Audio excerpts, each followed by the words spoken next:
Hey, what's going on, guys? This is Alex Price here with Anglers Sports Center. This is a weekly fishing report. So remember, guys, it is April now, so make sure to look at the Maryland DNR website for that new map with the closing areas where you cannot go in and fish for striped bass.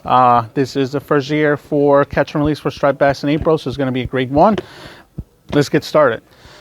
Everything in the main stem of the bay, it's been, a little windy the past few days, on and off. Guys have been catching fish, either fishing ledges or going into some of the flats inside some of the, areas where you're still allowed to fish. Remember, take a look at that map.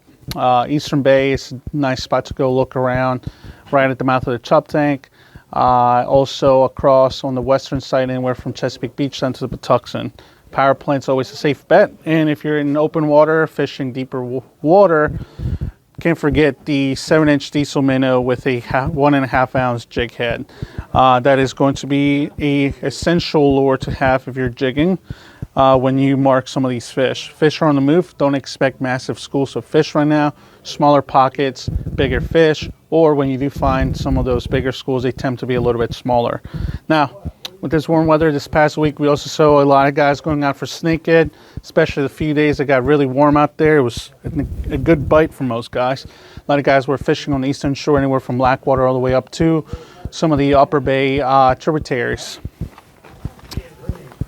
The duckling here from High Octane is a great lure to use for snakehead, especially when you're fishing uptight to structure or around shallow water. Obviously, these fish live in super shallow water, so this is a great side-to-side action. You can work it nice and slow, and it produces fish. Other than that, we also have the shad run starting up. There was reports already for the past week or so from the Potomac.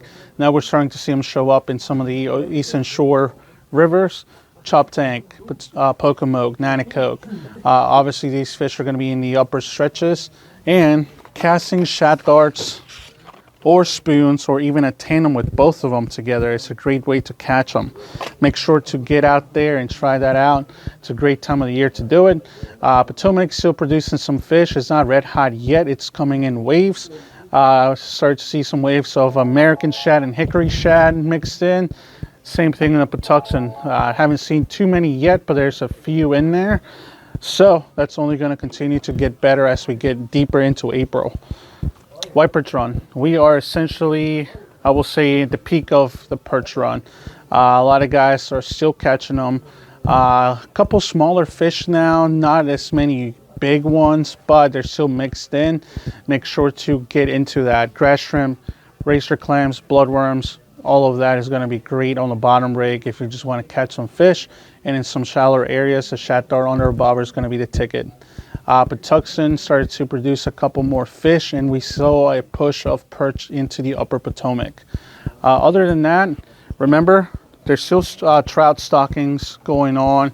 Keep an eye on the map, or your DNR scheduling map, to see what places have been stocked the earliest. Now, other than that, we have flounder fishing starting to pick up in Chincoteague. I know this isn't something that's not that close, but it is happening.